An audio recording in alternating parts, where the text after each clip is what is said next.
किष्किंधा का राजा बाली अत्यंत शक्तिशाली था। उसे ब्रह्मा जी से वरदान प्राप्त था कि जो भी उसके सामने युद्ध करने आएगा उसकी आधी शक्ति बाली के शरीर में समा जाएगी। इसी वरदान के मद में चूर होकर बाली ने ऋष्यमुख पर्वत पर तपस्या कर रहे हनुमान जी को चुनौती दे दी। उसने हनुमान जी को साधारण वानर समझकर उनका उपहास उड़ाया और युद्ध के लिए ललकारा।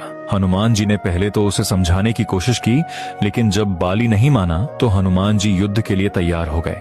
जैसे ही हनुमान जी बाली के सामने पहुंचे, वरदान के अनुसार उनकी आधी शक्ति बाली के शरीर में जाने लगी। लेकिन हनुमान जी तो स्वयं भगवान शिव के अंश थे, जिनके पास असीमित शक्ति थी। बाली के शरीर में शक्ति इतनी तेज दौड़ने लगी कि उसकी नसें फटने लगीं और उसकी खाल जलने लगी। अचानक बाली का दम घुटने लगा। उसे ऐसा महसूस हुआ जैसे उसका शरीर अभी फट जाएगा।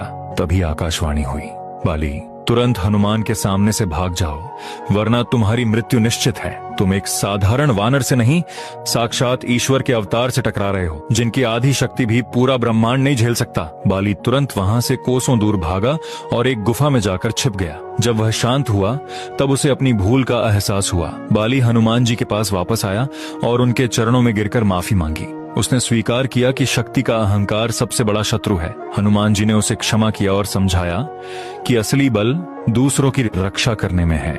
यही कारण है कि हनुमान जी को अतुलित बल धामम कहा जाता है, यानी जिनके बल की कोई तुलना ही नहीं है। अहंकार का अंत ही विजय की शुरुआत है।